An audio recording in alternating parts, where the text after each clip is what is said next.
सहनावतु सहनौ भुनक्तु सह वीर्यं करवावहै तेजस्विनावधीतमस्तु मा विद्विषावहै। ॐ शान्ति शान्ति शान्तिः। श्रीगणेशाय नमः। ॐ श्री सरस्वत्यै नमः। ॐ श्री गुरुभ्यो नमः। वक्रतुण्डमहाकाय सूर्यकोटिसमप्रभ निर्विघ्नं कुरु मे देव सर्वकार्येषु सर्वदा।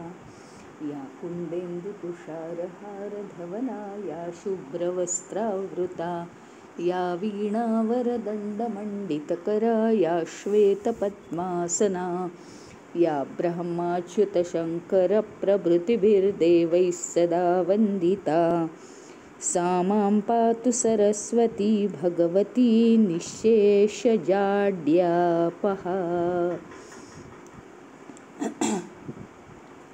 गुरुर्ब्रह्मा गुरुर्विष्णु गुरुर्देवो महेश्वरः गुरुरेव परं ब्रह्म तस्मै श्री गुरवे नमः। दक्षिणे लक्ष्मणो यस्य वामे तु जनकात्मजा पुरतो मारुतिर्यस्य तं वन्दे रघुनन्दनं मनोजवं मारुततुल्यवेगं जितेन्द्रियं बुद्धिमतां वरिष्ठं वातात्मजं वानरयूथमुख्यं श्रीरामदूतं शरणं प्रपद्ये। बोला राजाधिराज श्रीरामचंद्र भगवान की जय। पवनसुत हनुमान की जय। उमापति महादेव की जय। बोलो भाई सब संतन की जय। श्री सद्गुरुनाथ महाराज की जय। मंगलमूर्ति मोरया।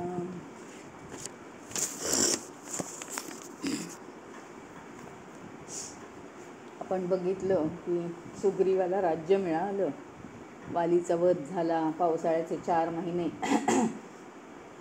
शत्रूवर चालून जाता येत नाही, वालीला सगळ्या राज्याचा उपभोग घ्यायला मिळाला, स्त्रियांसमवेत राहता आलं आणि तो पूर्णपणे विसरून गेला होता की श्रीरामांना दिलेला शब्द आपण पूर्ण करायचा आहे.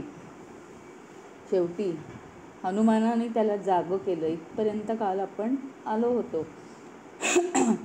ताबडतोब आणि हनुमानावरही त्याचा एवढा विश्वास आहे, जबरदस्त विश्वास आहे की हा नेहमी माझं कल्याणच बघतो, हा नेहमी माझं भलंच पाहतो. आणि म्हणून तातडीने त्यांनी वानर सेनेला निरोप दिलेले आहेत आणि करोडोच्या संख्येने वानर सेना सीतेच्या शोधार्थ 4ही दिशांना आता पाठवली गेलेली आहे. इथपर्यंत आपण पाहिलं. आता पुढे काय झालं? 4 त्याचे भाग केले आहेत त्या वानर सेनेचे. पूर्वेला जाण्यास कोण योग्य आहे किंवा पूर्वेकडचा भाग कोणाला माहिती आहे. आणि एवढं असून सुद्धा सुग्रीवाला सगळ्या भागाची माहिती आहेच बरं का. शिवाय सुग्रीवाला त्या संपूर्ण भागाची माहिती आहे. कानाकोपऱ्यांपर्यंत 4ही दिशांना काय काय आहे, कशा कशा तुम्हाला अडचणी येतील याची संपूर्ण माहिती सुग्रीवाला आहे.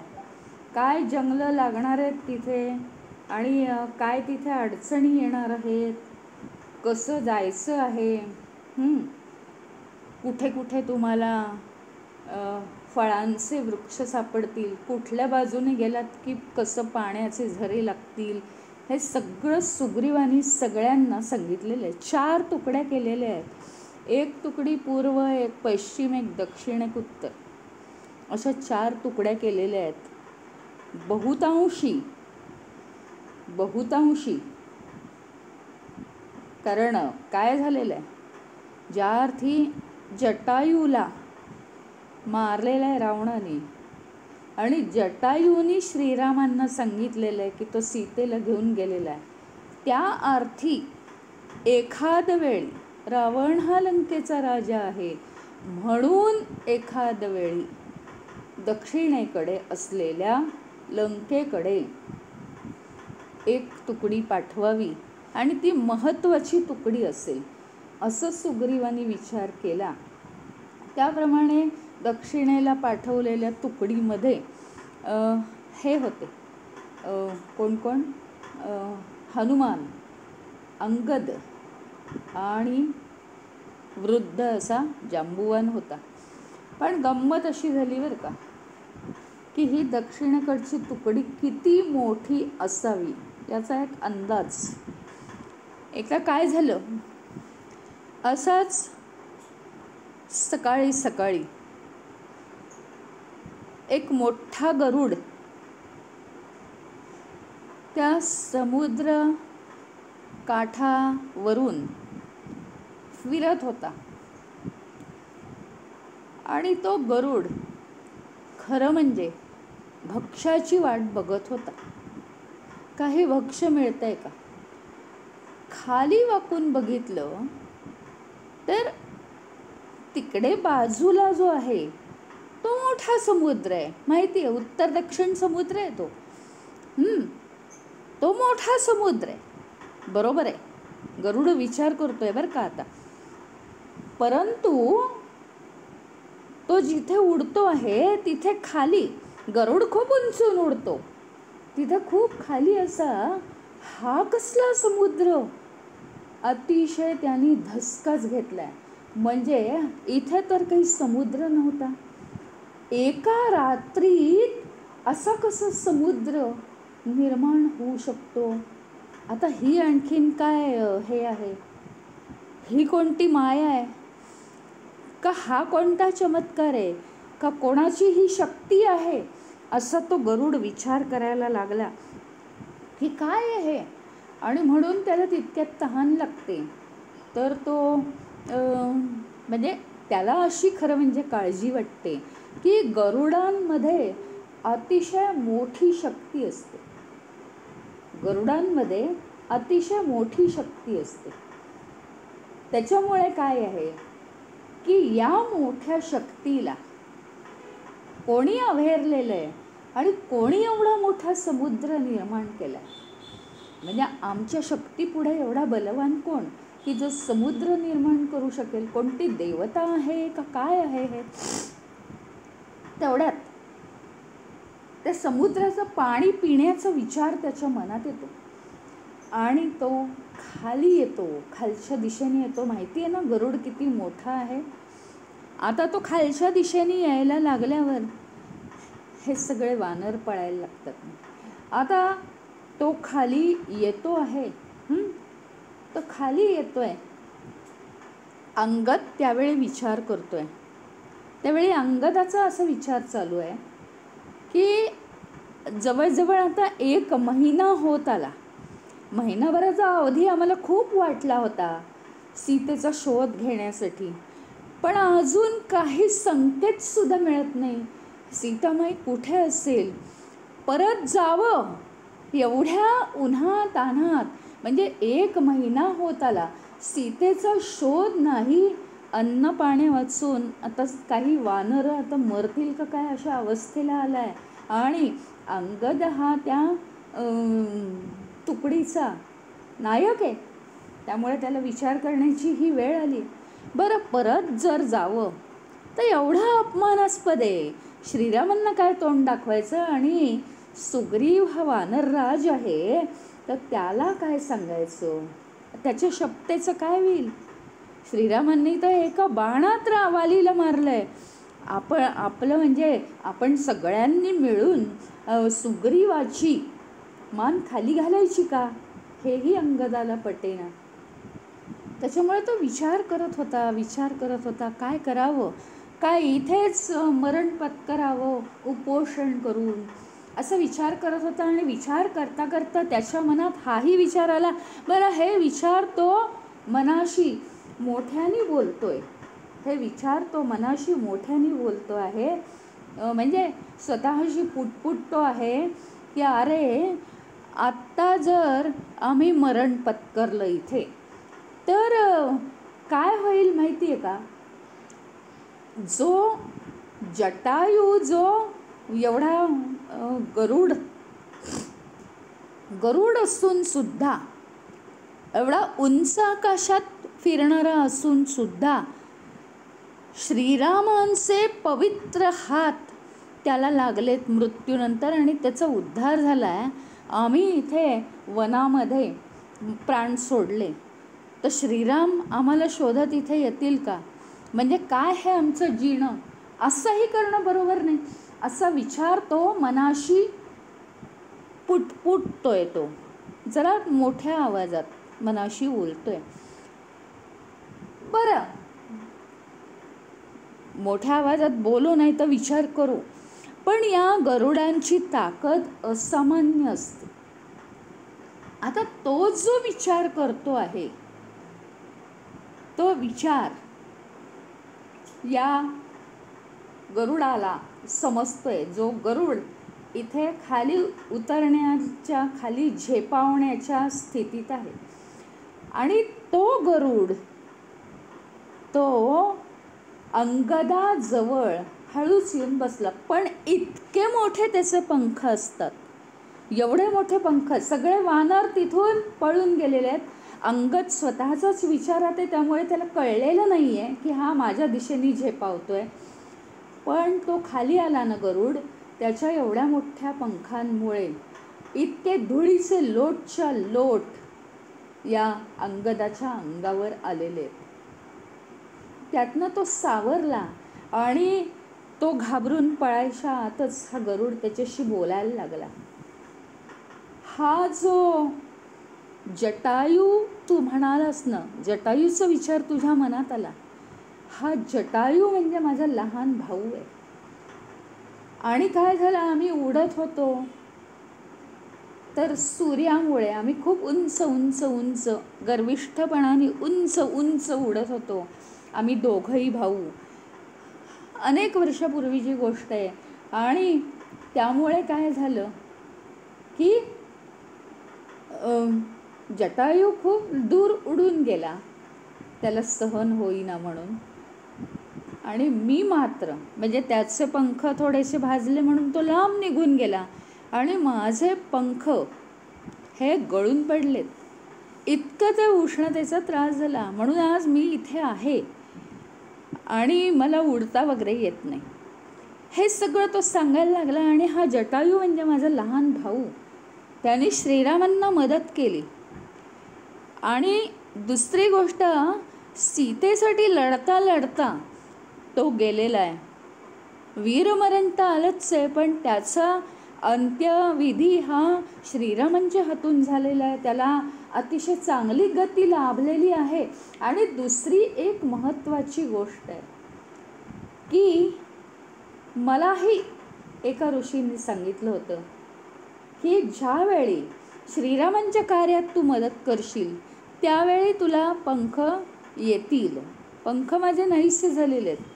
आणि असं करत त्यांनी सांगितलं, मग शेवटी अंगदाला सांगितलं, हनुमानही तिथेच होता, आणि सांगितलं की ज्या जटायूनी श्रीरामांसाठी वीरमरण पत्करलेलं आहे, तर जटायूशी हा लढत असताना किंवा त्यापूर्वी तो सीतेला नेत असताना सीता रडत होती, श्रीराम लक्ष्मण असा जप करत होती, आणि ते मी पाहिलेलं आहे, ते मी बघितलेलं आहे. आणि याच दिशेने ते गेलेले आहेत. रावण तिला लंकेला घेऊन गेला आहे. मला अतिशय दिव्य दृष्टी आहे. ज्याप्रमाणे आत्ता मी तुझ्या मनातला जटायूचा विचार ओळखला, त्याप्रमाणे अतिशय दूरवरचं म्हणजे अगदी परदेशातलं सुद्धा मला दिसू शकतं, अशी दिव्य दृष्टी आम्हाला गरुडांना असते. सगळ्या गरुडांना नसते, पण मला ती आहे. आणि म्हणून मी तुला सांगतोय की सीता कुठे आहे? त्या ह्याच्या रावणाच्या अंतःपुरामध्ये आहे ती. हां, त्याच भागात ती आहे. आणि तिथे तुम्ही जावं, तिथेच ती आहे हे मी खात्रीने सांगू शकतो. म्हणजे आता तुम्ही इकडे तिकडे शोधू नका. पण त्यांनी त्याच्याबरोबर एक गोष्ट मात्र सांगितली. काय सांगितलं?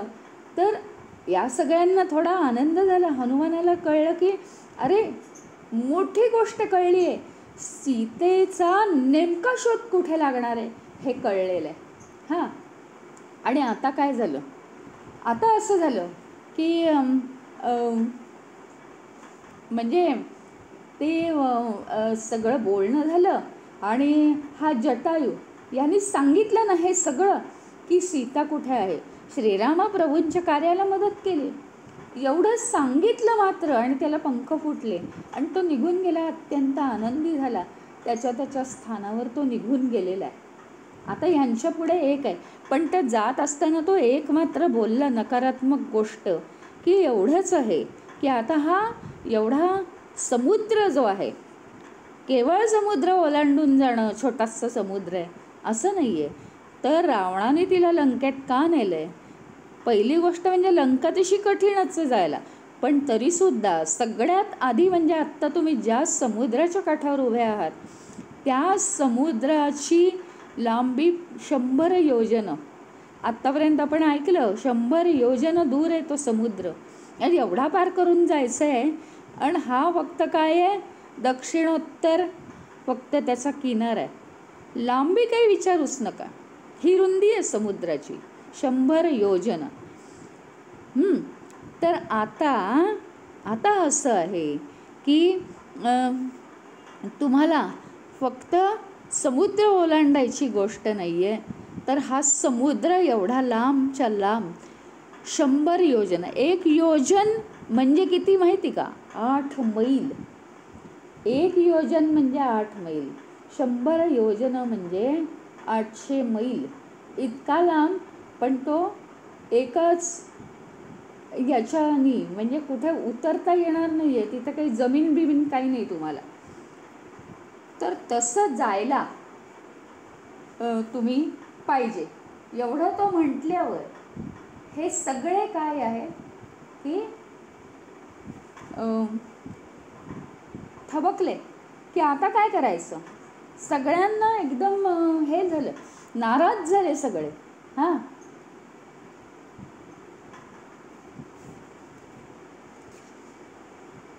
आणि मग ते झाल्यानंतर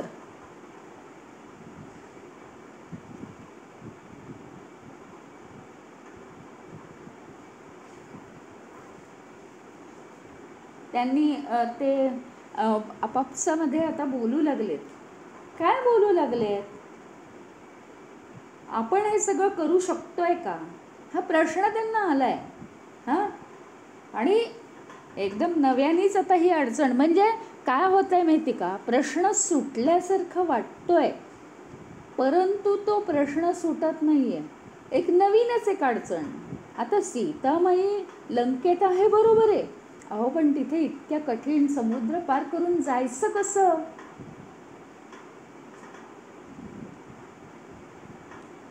आणि काय आहे, जीवावर बेतणारा खेळ आहे.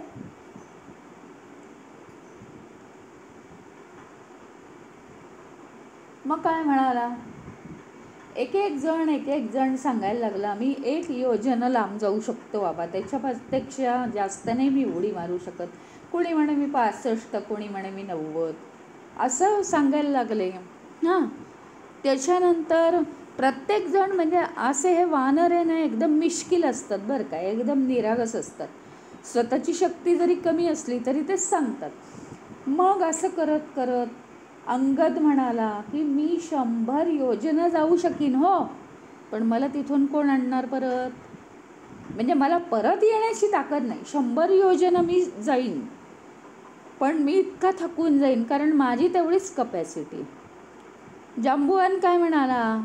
तो म्हणाला की मी तरुण होतो त्यावेळी मी संपूर्ण विश्वाला 21 फेऱ्या मारलेल्या आहेत, एवढा माझा उत्साह. पण ती शक्ती आज नाही माझ्यात राहिली, मी वृद्ध झालो आहे आता.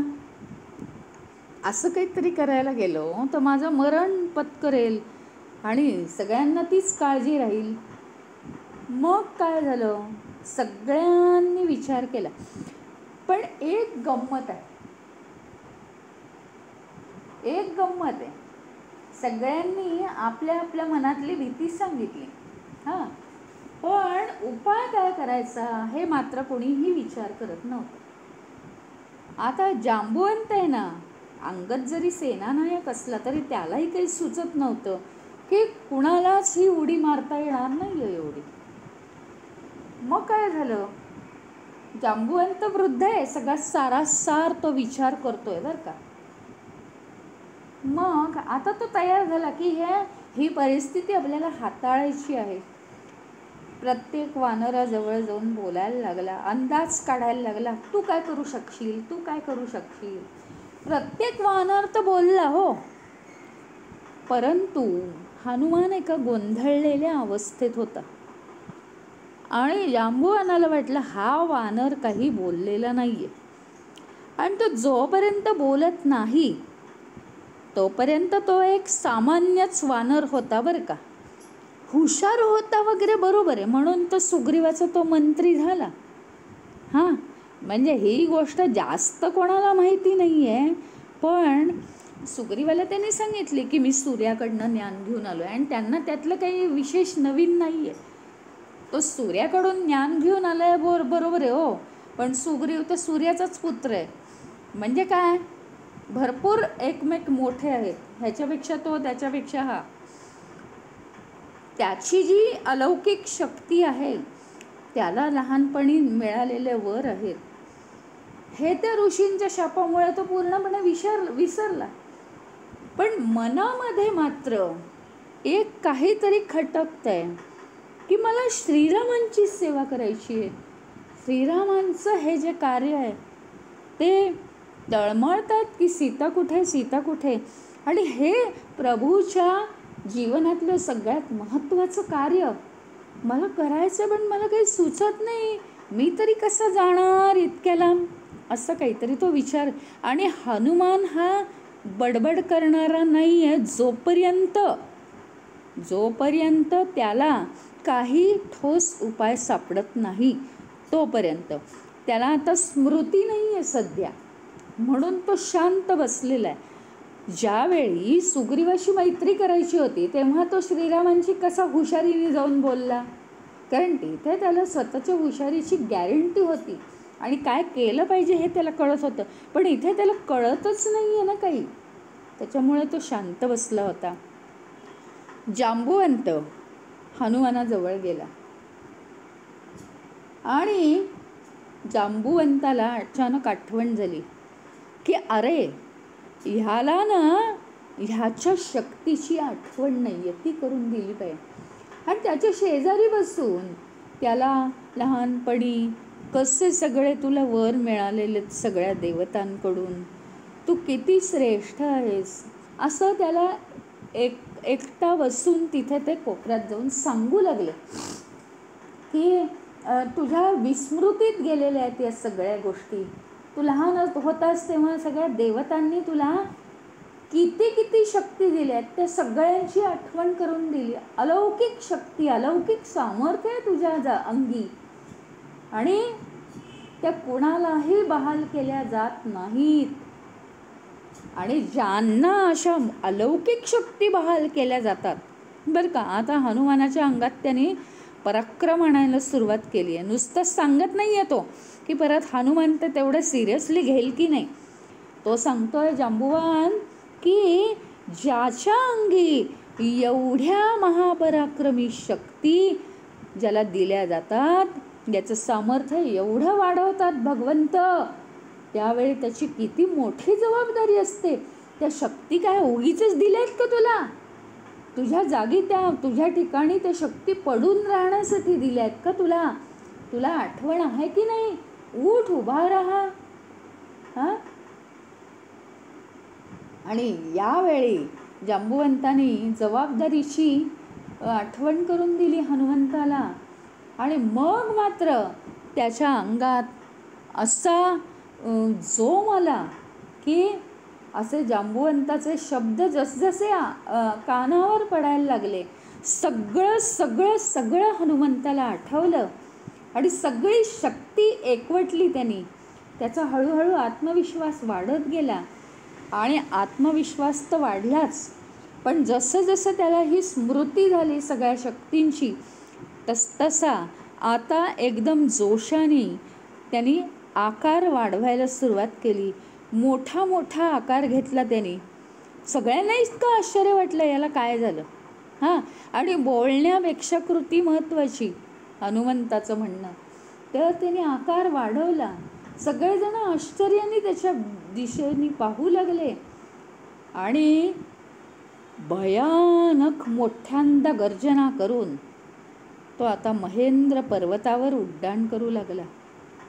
भयानक मोठ्या गर्जना. कारण काय, त्याच्या अंगात आता जोश चढलाय आणि इतक्या मोठ्याने त्यांनी गर्जना केल्या की वृक्ष थरथरायला लागले आणि पक्षी घाबरून पळायला लागले दुसरीकडे. कोणी कोणी पंख फडफडावायला लागले आणि कोणी कोणी पळून गेलेला. हा वानर हा पर्वताच्या दिशेने पळायला लागलाय आता. आणि त्यांनी हे महेंद्र पर्वताचं, उंच पर्वत आहे हा, याचं अंतर क्षणार्धात पार केलं. नंतर तो त्याच्या शिखरावर पण गेला आणि तिथे जाऊन तो मोठ्याने गरजला, प्रभू रामचंद्रांचा विजय असो, जय श्रीरामा. या जगात काही असं नाही की जे मी तुमच्यासाठी करू शकत नाही. प्रभू रामांची ही जी मोहीम आहे, याला यशस्वी करण्यापासून मला कोणीही वाचवू शकत नाही, अशी गर्जना हनुमानाने केली आहे. आणि त्यांनी स्वतःला पूर्णपणे त्या जबाबदारीमध्ये झोकून दिलेलं आहे. आता तो महेंद्र पर्वताच्या शिखरावरून त्या समुद्राकडे चारी बाजूंनी अशी जबाबदारीची मोठी अशी दृष्टी टाकतो आहे की मला याच्यावरून, म्हणजे स्वतःमध्ये तो आत्मविश्वास निर्माण करतोय की मला याच्यावरून जे जायचंय ते कुठेही न उतरता 100 योजनं मला पार करायची. प्रचंड शक्तीने पेटून उठलाय तो आता. आणि आता एक मोठी भरारी घेण्याची त्यांनी तयारी केलेली आहे. इतकी शक्ती अंगात की आपण म्हणजे नाही का जमिनीला जोर देतो. हां. आणि मग आपण म्हणजे सायकल शिकताना जमिनीला जोर द्यायचा आणि मग पॅन्डल मारून तिथे बसायचं, असं करतो ना. ह्याची इतकी मोठी शक्ती दाटून आली आहे की महेंद्र पर्वतावर आता भरारी घेण्यासाठी त्यांनी एक पाय त्याचा जमिनीवर आहे ना, महेंद्र पर्वताच्या शिखरावर, इतका जोरात दाबलाय की गुहांमधनं ऋषीमुनी पळत सुटले. काय झालं. पण त्यांना हे कळतंय की हा हनुमान आहे, आपल्याला काही होणार नाही, प्रत्यक्षात भगवान आहे, त्याच्यामुळे काही नुकसान होणार नाही. हां. पक्षी सगळे इकडे तिकडे पळायला लागले. हां. त्याच्यानंतर इतकं जबरदस्त घर्षण झालं त्या पर्वतामध्ये, तो पर्वत दबला गेला आणि इतकी उष्णता पोटात निर्माण झाली की सोनं, चांदी असे सगळे धातू आहेत ना, ते विरघळून पर्वतावरनं खाली वाहायला लागले. उष्णता निर्माण झाली त्याच्या पोटात. दबला गेला तो पर्वत. आणि मग हनुमानाने झेप घेतली. पण गंमत अशी झाली, त्यांनी झेप घेतली तेव्हा त्याची झेप एवढी मोठी, कारण शरीराचा आकार खूप मोठा केलेला ना त्यांनी, त्याची झेप एवढी मोठी होती की काय झालं माहिती आहे का, की त्याच्याबरोबर त्याच्याबरोबर हे सगळे जे झाडं, तिथली माती, हां, आणि जे काय आहे फळं, हे सगळे तिथल्या वस्तू, वनस्पती सगळे त्याच्या झेपेबरोबर उडाले बराच अंतर उंच, आणि पुन्हा मग ते पर्वतावर येऊन पडले. अशी गंमत झाली. त्याच्यामुळे असं वाटलं सगळ्यांना की जणू काही हनुमान मोठ्या मोहिमेवर निघाला आहे आणि त्याला निरोप देण्यासाठी हे महेंद्र पर्वतावरचे सगळे वनस्पती, फळं, फुलं ही त्याला निरोप देण्यासाठी गेली आणि परतली आहेत की काय, असं वाटलं सगळ्यांना.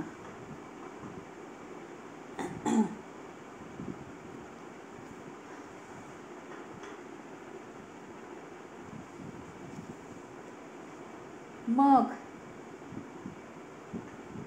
सर्वांना म्हणजे ती एक इतकी उत्साहाची त्याची जी झेप होती, नुसताच उत्साह नाही आहे हो, महत्वाकांक्षा एवढी आहे, जबरदस्त त्याला अपेक्षा आहे स्वतःकडून की आपल्याला फार मोठं काम, नुसतंच काही समुद्र पार करायचं नाही आहे, तिकडे जाऊन लंकेत पोहोचून तितकाच पराक्रम करायचा आहे. जबरदस्त महत्वाकांक्षा हनुमानामध्ये आलेली आहे आणि इतका त्याचा उत्साह पाहणं ही सगळ्यांसाठी पर्वणी आश्चर्यकारक आहे. हे सगळं देवतांना सुद्धा आनंद झालाय. काय हा त्याचा जोश, ज्या जोशात तो या समुद्रावरून उडलेला आहे, एक जबरदस्त आत्मविश्वास आहे त्याला. आणि मग त्या देवतांना सुद्धा इतका उत्साह आला की आता या हनुमानाला काही मदत करू का काय, मदत करायची का काय. तर काही देवतांना असं वाटलं की याचा आत्मविश्वास आहे खरा, पण तो शेवटपर्यंत टिकणार आहे की नाही, कारण हा फार महत्त्वाचं काम करणार आहे. आधी आत्मविश्वास आणि नंतर सगळं गायब असं व्हायला नको. म्हणून काही देवतांना तर वाटलं की याची परीक्षा घ्यावी. काही देवतांना असं वाटलं की हा फार मोठं कार्य करायला निघाला, याला मदत करावी असं वाटलं. देवतासुद्धा त्याच्या दिशेने खूप विचार करायला लागलेले आहेत. तसं त्याचं आकर्षक व्यक्तिमत्वच होतं. मग हनुमानाला उडत असताना हनुमानाला काहीतरी चमकलेलं दिसलं. काहीतरी चमकलेलं दिसतं, पण ते खूप लांब होतं म्हणून त्याला काही ओळखता आलं नाही. आणि जसजसा तो जवळ जायला लागला ना, तसतसं ती वस्तू मोठी मोठी होती आकाराने असं त्याला वाटलं. मग तो काय होता चमकणारा, तर म्हणे एक अतिशय सोनेरी असा पर्वत होता. तो पर्वत आहे असं हनुमानाने पाहिलं. समुद्रामध्ये पर्वत बरं का, एवढा प्रचंड पर्वत. अरे तो वर आला होता, मैनाक होता तो, आकाशाला टेकला होता तो पर्वत. हनुमानाला काय वाटलं असेल, मी आता निघालोय ना, माझ्या वाटेत येतोय हा, जेवढा समुद्र तेवढा तो पर्वत आणि आकाशाला टेकलेला, म्हणजे हा काहीतरी माझ्यामध्ये अडथळा निर्माण करतोय असं त्याला वाटलं. त्याच्या पलीकडचं काहीच दिसेना. तो पर्वत हनुमानाला तो स्वर्गा इतकं उंच दिसायला लागला. त्याच्यावर रसरशीत फळांची झाडं, औषधी वनस्पती, बगीचे, काही विचारू नका, म्हणजे आरामाची व्यवस्था, सगळे पक्षी प्राणी विहरत होते आनंदाने. असा तो सुंदर पर्वत बरं का. आणि त्या पर्वतावर हनुमान जितका उंच उडत होता ना, त्याच्या उंचीवर येऊन एक व्यक्ती नम्र होऊन हात जोडून हनुमानाकडे बघत होती.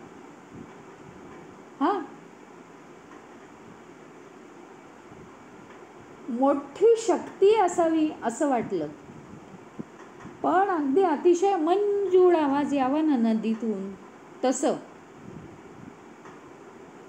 ती व्यक्ती काय म्हणाली हनुमानाला, महानायका, मी तुझ्यावर जरा प्रसन्न झालो आहे आणि देवतांच्या कडून पाठवला गेलेला मी इथे आलो आहे.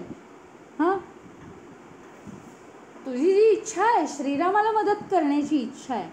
हां, तर हे बघून सगळे देव प्रसन्न झालेलेच आहेत. तुला कदाचित माहिती झालं असेल. आणि मी कोण आहे असं विचारशील तर मी मैनाक पर्वत आहे. पूर्वी तुला माहिती आहे स्वर्गाचा राजा जो इंद्र आहे, हां, त्यांनी जगातले सगळे पर्वत नष्ट व्हावे म्हणून तो इंद्र बाहेर पडला होता. सगळ्या पर्वतांना एकेकाळी पंख होते आणि ते पर्वत उडायचे, एका ठिकाणाहून दुसरीकडे उडायचे. काही पर्वत कसे झाले, गर्विष्ठ झाले. मग ते काय करायला लागले, काही पर्वत त्यांना वाटलं मानवापेक्षा आपण श्रेष्ठ आहोत, आपल्याला उडता येतं, म्हणून ते मानवी वस्त्यांवर उतरायला लागले. मग जीवितहानी झाली. पर्वत एवढा जड, तो माणसांच्या वस्तीवर जाऊन बसला तर काय करणार. मग इंद्राने सगळ्या पर्वतांचे पंख छाटले आहेत, तिथे बसा तुम्ही. तेव्हापासून सगळे पर्वत अचल झालेले आहेत. आता तो माझ्याही दिशेने यायला लागला. मी खूप घाबरलो. मैनाक सांगतोय हनुमानाला. मग समुद्र देवता जी आहे वरुण, त्याला माझी दया आली आणि त्यांनी मला काय केलं, त्यांनी माझी व्यवस्था समुद्रामध्ये खोल खोल खोल केली.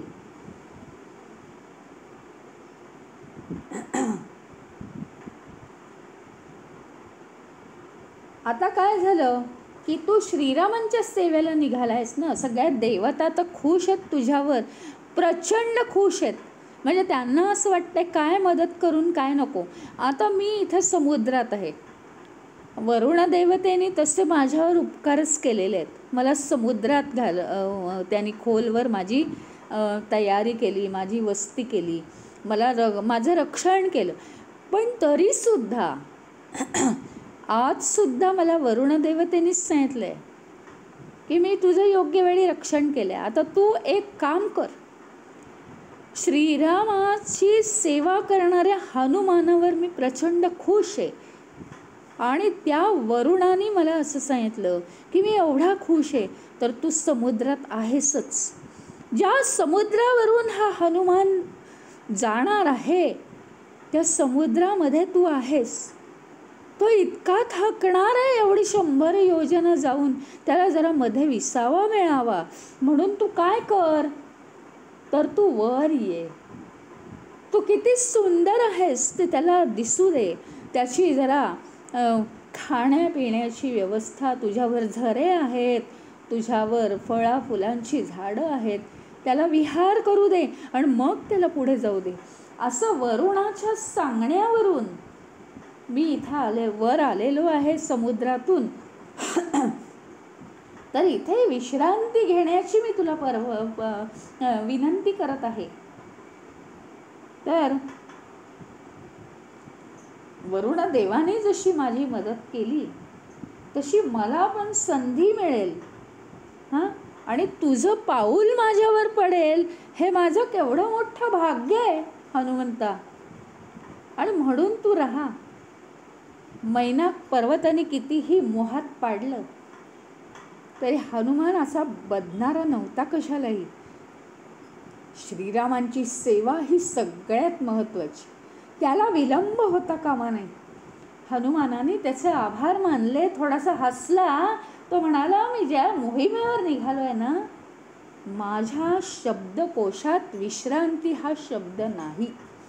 कारण ही मोहीम श्रीरामांची आहे, माझी नाही आहे. माझ्या जीवनासाठी ही मोहीम नाही आहे. आणि मला मोहात पाडणारं निमंत्रण कृपया तू करू नकोस परत. तू निमंत्रण चांगल्या मनाने दिलंयस, मला मान्य आहे. त्याबद्दल मी तुझे आभार मानतो, पण मला हे निमंत्रण स्वीकारता येणार नाही. तू माझ्यावर रागवू नकोस. मोहीम पूर्ण झाल्याशिवाय मी आयुष्यात विश्रांतीचा विचार करू शकत नाही. केवळ आणि केवळ माझ्या मनामध्ये श्रीरामांच्या हिताचा विचार आहे. ही गोष्ट वाईट आहे का हे मैनाका तूच मला सांग. मोहिमेवरून परत येताना मी नक्की तुझ्या निमंत्रणाचा विचार करीन. मला आता जाऊ दे. आणि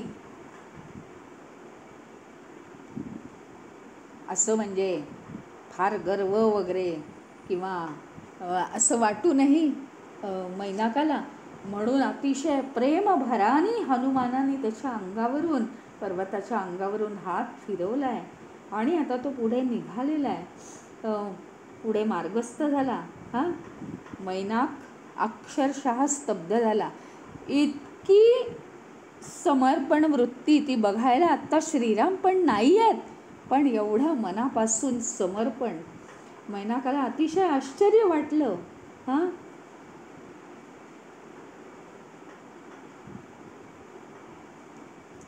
आता म्हणजे इथे एक अत्यंत महत्त्वाची गोष्ट आहे की आपण कुठेही मोठ्या मार्गाकडे, यशाकडे जायला लागलो ना, की विश्रांती नावाची गोष्ट आहे ना आपल्याला लुटते. हे मात्र खरं आहे.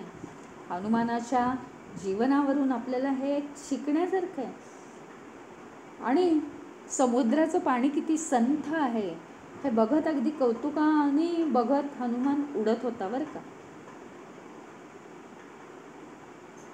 आता आणखीन पुढे गेला. समुद्रामध्ये कमी दाबाचा पट्टा व्हायला लागला. हनुमानाच्या लक्षात आलं हे कोणीतरी मुद्दाम करतंय. आकाशाकडे कारंजव उडालं, समुद्र काय खवळला. आणि मग हनुमानाने जाता जाता जरा वेग कमी केला की काय होतंय याचा अंदाज घेण्यासाठी पाण्यामधून एक मोठी राक्षसीण वर आली. तिचा चेहरा मानवाचा, शरीर अजगराचं, सुरसा होती ती, सापांची माता. भीषण रूप होतं तिचं. सापासारखं फुटकार टाकला तिने. माझ्याकडे लक्ष न देता कोणीही जाऊ शकत नाही. मला ब्रह्मदेवाचा वर आहे, ओरडून ती म्हणाली. आणि जो माझ्याकडे दुर्लक्ष करून पुढे जाईल तो माझा भक्ष होईल, माझ्या पोटात शिरेल तो. आता आज तू माझा भक्ष आहेस असं हनुमानाला म्हणाली. तू मला आता थांबवू शकत नाहीस. आता सुरसाने काय केलं माहिती का, मोठा जबडा उघडला. इतका मोठा जबडा की एका जबड्यात, आता हनुमानाचा खरं म्हणजे शरीराचा विस्तार खूप आहे, पण त्या एका जबड्यात हनुमान तिच्या घशात जाईल असा तिने जबडा उघडला. त्याच्यानंतर तिने फक्त श्वास घ्यायचा अवकाश. की ते जबड्याची आता घशातली जी पोकळी असते ना, घशातली पोकळी, ते पोकळीतून श्वास जसा जसा आत घेऊ तसे या राक्षसांच्या आपण पोटात शिरतो. तिने ती पोकळी आत खेचायला सुरुवात केली. तेवढ्यात हनुमानाने स्वतःला खेचून धरलं बाहेरच्या दिशेने आणि मोठं रूप धारण केलं त्याने. मग सुरसाने ते ओळखलं. तिने आणखीन तोंड मोकळं केलं आपलं. तिने आणखीन आपलं तोंड मोठं केलं, मोठं तोंड केलं तिने. आणि मग काय झालं,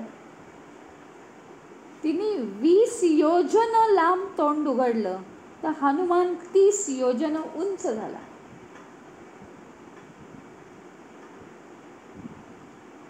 सुरसाने आता 100 योजन आपलं तोंड मोठं केलं.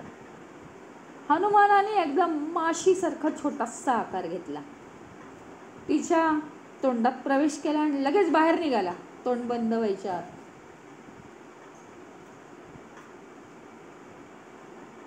म्हणजे हनुमानाची हिंमत एवढी की तिची इच्छा पूर्ण केली. जबड्यातून तिच्या आत गेला. तिला कळलंही नाही, इतका तो छोटा झाला. हनुमान कुठे गेला? आ आ आ करून ती बघत राहिली. हनुमान कुठे, हनुमान कुठे, अदृश्य झालाय की काय? तर तिला समजावं याच्यासाठी तिच्या घशाच्या पोकळीतून तिच्या पोटापर्यंत पोचला तो माशीच्या आकारात, आणि त्यातनं खळखळ करत बाहेर येऊन उडालं सुद्धा.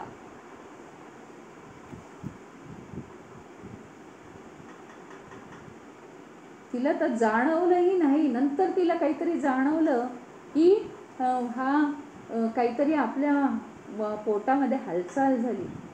तो मुखातून बाहेर पडला, हात जोडून तिच्या समोर उभा राहिला आणि अतिशय प्रेमाने म्हणाला तिला, माते, मी ब्रह्मदेवाचं वर आहे ना तुला, ब्रह्मदेवाच्या शब्दाचा मी आदर केलेला आहे.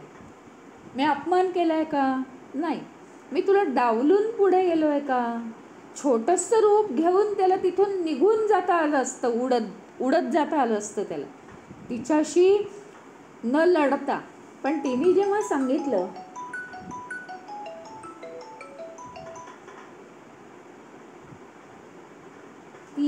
सांगितलं, की ब्रह्मदेवाचा मला वर आहे, त्यावेळी ब्रह्मदेवाच्या वराचा तर मान राखला पाहिजे. म्हणून त्यांनी तिच्या आतमध्ये प्रवेश करून मग पुन्हा बाहेर आलेला आहे. नाही तर तिला स्पर्श न करता माशीचा आकार घेऊन तो तिथनं उडून गेला असतं, तिला कळलंही नसतं. आणि मग त्यांनी ते ओळखलं की मी तुझ्या पोटात शिरून परत आलो आहे, काही तक्रार नसावी. सीतामाईच्या शोधासाठी मी जातोय, प्रभू रामचंद्रांची सेवा करायसाठी मी जातोय, मला आशीर्वाद दे माते. तू कोण आहेस? नागकन्या आहेस, नागांची माता आहेस, तू सुरसा आहेस, हे मला समजलेलं आहे. त्या हनुमानाची बुद्धिमत्ता तिने बघितली, अतिशय प्रसन्न झाली. तिला त्याला भेटून खूप आनंद झाला. भरभरून तिने आशीर्वाद दिले. आणि मग काय होतं माहिती आहे का? आपण काय करतो म्हणजे ह्याच्यातनं, की आपण आहे ना, कोणी आरे म्हटलं की आपण कारे म्हणायला जातो. कोणी आपल्यावर एक काही डाव खेळायला सुरुवात केली की आपण 4 डाव खेळतो. पण तसं नाही आहे, तसं ते नाही आहे. अतिशय शुद्ध मनाने, म्हणजे असंही नाही की गांधीजींसारखं, पण अतिशय शुद्ध मनाने आपण फक्त त्या गोष्टीचा प्रतिकार केला पाहिजे. हनुमानाने काय केलं आहे? हनुमानाला कळलेलं आहे ही देवांची नागांची माता आहे म्हणून. पण त्यांनी काय केलेलं आहे की मी तुला स्पर्धा करणार नाही, मी श्रीरामांच्या सेवेला चाललो आहे आणि मी बाजूने निघून जाईन, तू तर काय स्त्री आहेस, असं वगैरे काही म्हटलं नाही आहे. जे जसं समोर येईल तशी स्पर्धा, पण कशी स्पर्धा, त्याच्या तोडीचं काहीतरी वागून, मनामध्ये मात्र काही नको. बस एक जीवन, एक खेळ म्हणून आपलं कर्तव्य करायचं.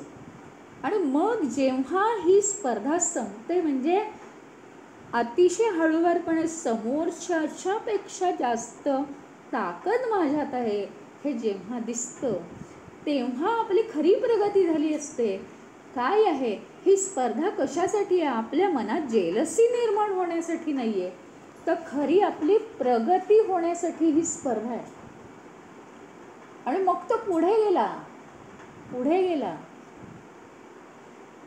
सुरसाने काही त्याचा खूप वेळ घेतला नाही. आणि त्यालाही समाधान आणि तिलाही समाधान लागलं. तिचा आशीर्वाद घेतला. आशीर्वाद फार महत्त्वाचे असतात. अजून एका गोष्टीला त्याला तोंड द्यावं लागणार आहे, पण आता ते आपण वेळेअभावी उद्या बघायचं आहे, सगळं होत नाही एका दिवसात.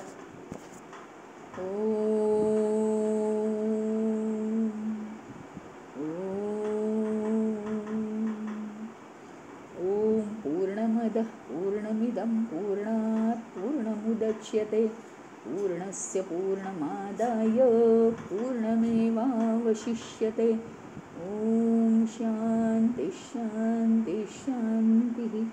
हरि ओम श्री गुरुभ्यो नमः.